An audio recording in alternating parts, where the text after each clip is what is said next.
করে দাও। রব্বুল আলামিন, জানি না হাসরের মাঠে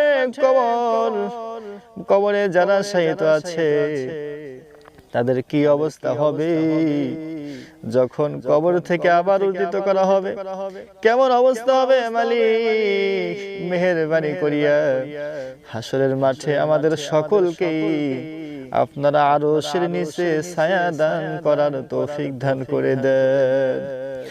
রব্বুল আলামিন, আমরা যে সমস্ত কবরের পাশে থেকে মাওলা আপনার দরবারে হাত তুলেছি মালিক, এই কবরস্থানে গুলো যত মানুষ মাইতান এই কবরস্থানে শায়িত আছে মালিক, মেহেরবানি করিয়া প্রত্যেকের কবর আযাব গুলো আপনি মাফ করে দেন।